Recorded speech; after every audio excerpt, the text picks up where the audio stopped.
Welcome back, everybody. This is just another post-op update from the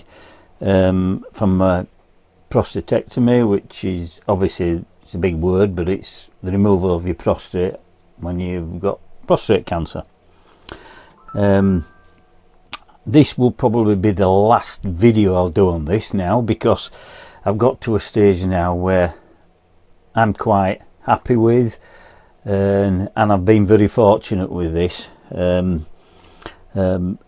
It's now, my operation was done on the 8th of January, or went in that day, 8th of January, and I came home the 9th. I had the catheter in for 2 weeks, which I did a video on that while I had the leg bag in, the catheter. And it did take a little bit of getting used to, and I've already explained in all the videos, I've been having fantastic help from my wife, obviously with me, with being a qualified nurse. She's done catheters, she's removed them and put them in, so she knew all the ins and outs, and I was, to say the least, I was concerned and a little bit apprehensive about the day of the 23rd when I was going for my catheter out, because I got used to the leg bag, the night bag and all that.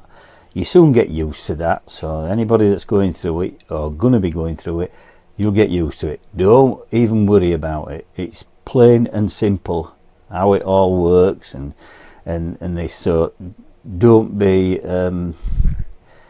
how can I say, not concerned, but don't think into it too much, if I can put it that way. I overthought the whole situation, and my wife just reassured me every time, stop overthinking it, it's going to be fine, you'll get used to it. And everything she said was right, because it comes from experience. She's dealt with patients. And I'll just tell you a little bit. I went to the local hospital on that morning for my catheter out. My wife came with me. I went in to sit, and fortunately, it's, when you're on active surveillance, you end up with a team of specialist nurses that you can ring night or day. If you're concerned about anything, you ring them and they get back in touch with you. And they've been brilliant for that. And it was one of my specialist nurses. She took me and she said, how are you getting on, Miss Lofthouse? I said, okay, I've got used to the leg bag and this and other. She explained a little bit that the operation went okay, but that I will be having the catheter out and I will be going home, and it's not a long protracted procedure. It's over and done with. Don't be concerned. I said, right. So I laid down on the bed and just pulled my boxer shorts down, and she said, right, Miss Lofthouse, just lay back. She says, she's talking to me all the time. She said, what I'm going to do now is, she said, I'm just going to draw some the fluid out to collapse the balloon in inside your bladder. She said, and then I'll take the obviously the catheter out. She says, just think of somewhere nice. And before I knew she'd taken the fluid out and collapsed the balloon, the next thing she said, that's it, Miss Lofthouse, it's done. Hand on heart, I never felt a thing. All the worrying about having my catheter removed, as my wife said, you'll be fine, trust me, and she were right again. And that's it. She said that she gave me a big carrier bag full of rather large incontinent pads, which concerned me. She says, right, she says, you use these on a night, and you've got some that the team's given you when you came out of hospital, some smaller pads through the day. I said, yes. She says, right, I'll contact you again in a few days' time. I said, that's fine. So I got in the cab. My wife helped me put one of these big pads on, which it felt like a nappy really, but I weren't bothered. I'd had the catheter out, and everything had gone okay. So we got in the car, come home, and I thought, oh, I better check my pad, because just to make sure that I hadn't done anything. And I thought, oh my God, because I've envisaged, I read the stories about men when they're failing to pass water until they're absolutely bursting, and then they can't control it. And I thought, oh no. So I said to the wife when I got in, she said, she'd actually said to me, how do you feel? I said, okay. She said, do you feel you need to go to the toilet? I said, yeah, a little bit. She said, well, just go. Trust me, it won't hurt you. Just go to the... So I went to the loo and I passed water, passed urine. It didn't hurt. And when I finished, it stopped. And I thought, oh, that seems not too bad. So I did go to bed that night with a big large pad on, because I didn't know what stage I was going to be at, how I was going to be. So my wife said, just wear it tonight, see how you go on. So I wore it, got up the following morning. I didn't go to the loo all night. I got up the following morning, and it was just like before I'd had my prostate out. So wife said, how have you gone? Have you... No, it's bone dry. That's a good thing. I said, is it? And I don't know, I get it in my head that it's the calm before the storm, that things will go a little bit worse from being okay before they get better. So I got up, went to the loo, and as I've just said, I went to the loo just as normal, as though I hadn't had my prostate out whatsoever. Finished, and my wife come in and said, how are you feeling? I said, all right. I said, I was a bit shocked really, because this wasn't supposed to be like this. I expected to be a little bit incontinent, and this is what I try to get through, that everybody's different, and I hadn't foreseen that. I'd thought everybody was going to be roughly the same and go through the same till you work your pelvic floor muscles. So, which she'd told me what to do and gave me documentation on it. But I already knew about pelvic floor muscles. So I said, well, see how I go on. My wife just said to me, right, do you want to go for a walk with my nephew, like I have been doing for a long time now, every morning? I said, yes, I do. I rang him. He said, yeah, of course I will, I'll meet you. She says, put a small pad on. I put a small pad on. I went and did his walk. I had a lovely cup of coffee for the first time in quite a few weeks. And I coming back, felt okay. And just as I was coming back, a sneeze caught me unaware. I just sneezed, and just as I sneezed, you've got to, like a cough or sneeze, you've got to just tense your muscles a little bit until you get them fully working back. And I just trickled a right little bit, it wasn't even a mill. And I thought, I could just feel a little bit, and I thought, oh, now I know what to expect in that sense. So now when I'm going to cough or sneeze or bend down, I just tense my muscles, and that stops that. But it's now 3 weeks plus 2 days, and I kid you not, I am not incontinent. Now my specialist nurse rang me only the other day to see how I was getting on, and I expressed my concerns to her. I said, well, can I just say that I don't know whether it's the calm before the storm, but I am incontinent. And she said, that's good. Is it? She says, of course it is.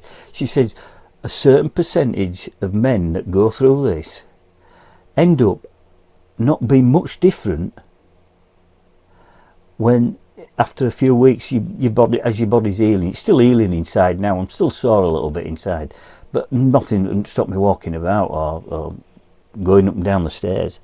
And she said, no, that's absolutely fantastic. She said, is that your only yeah.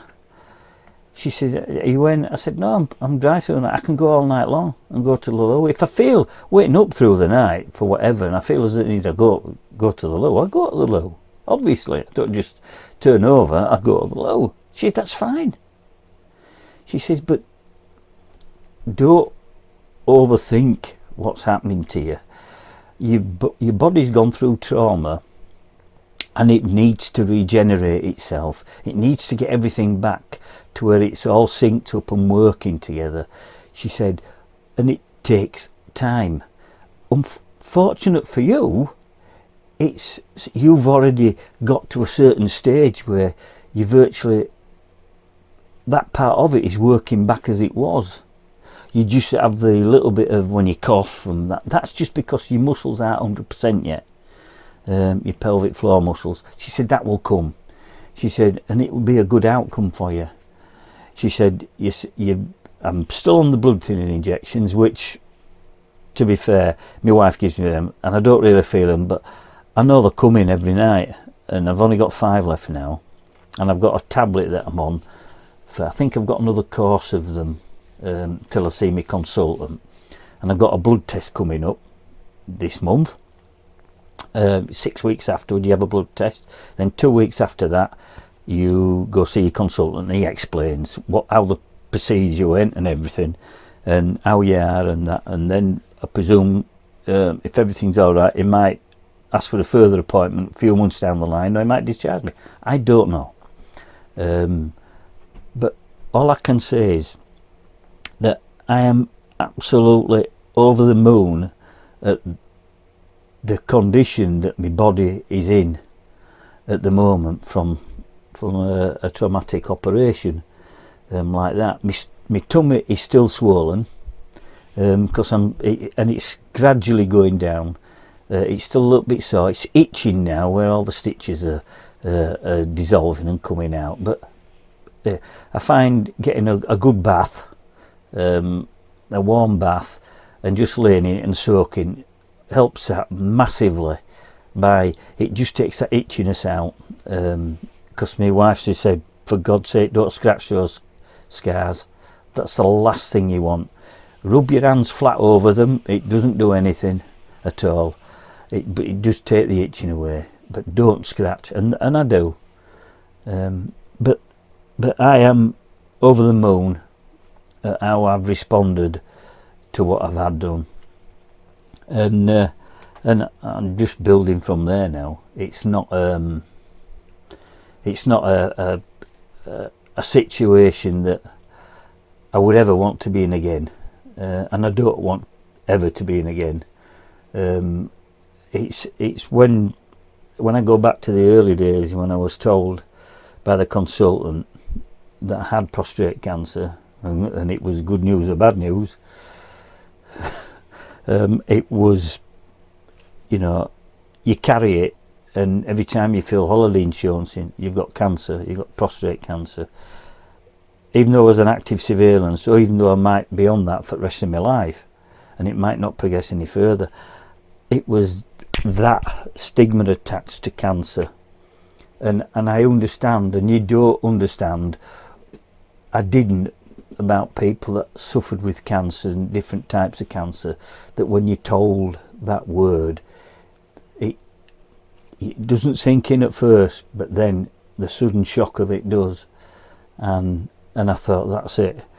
But no, and the one thing that I've maintained all the way through all my treatment and active surveillance and everything is you have to remain positive. I saw the light at the end of the tunnel every day. There's light at the end of the tunnel. It wasn't dark. I knew that at some stage I would come through this, and I have, and and I've had good guidance and good support from my family, and especially my wife. And so just stay positive. I've got a few months still ahead of me where get my tummy back to normal, and I want to start doing exercises on my stomach, and build that back up. It looks like I drink a lot of beer at the moment, but but I don't, trust me. I'd like to, but I don't. But I'm just gonna progress now and take each day as it comes, and then at the end of the day, I've gone through the worst, and I'm gonna, everybody else, the surgeons, the nurses, everybody else has put 100% effort in to get me where I am, and I feel now, and my wife put more than 110% in effort to get me where I am, and my family, and I owe it to them now to push forward and get to where I'm fitter, or the same as what I was before I was diagnosed. So it's thumbs up for me. So really, this is the last video I'm going to do on this. I feel I've reached the end of it. If anybody wants to comment, put in the comment section if they'd like another video further down the line, say 6 months time, please do. Otherwise I'll just leave it where it is. I am communicating with quite a number of people that's going through or gone through or further on than me, and it's nice. It's a if I can say, it's a wonderful community that you know that you've got out there as a backup. You speak to people, what they've gone through, you know, and this and other, and it's great, because that's the support that this brings out when you've got a cancer, or a prostate cancer in my case. It's what information and what help you can get hold of, and there's a lot out there. Don't think you're alone, because you are not. And if anybody needs to chat to me about it, what they're going through, you get it in comment section, and I'll make sure that I speak to you. I'll personal message you, whichever you want to do. I'll even speak to you over the phone, because I think I owe it, because people's done it for me, so I owe it back. If I can steady somebody that's going through this and help them in some ways, then that's worthwhile for me. Okay, right, that's the ending of this video. I'd like to say thanks to everybody that's helped me through this. Subscribers, all the wonderful comments that I've had, and what have you, and also the fact that there's a lot of people out there that are watching my videos and not subscribing. I'd love to see my subscription numbers go up. It's very, very slow. I know they're specific, my videos, and I'm an expert on them, but I do the best I can. So don't forget, thumbs up, like and subscribe. It doesn't cost anything, and it really helps my channel. And as I say at the end of every video, and I mean it to all those out there, you be safe, you be careful, and bye for now. Bye.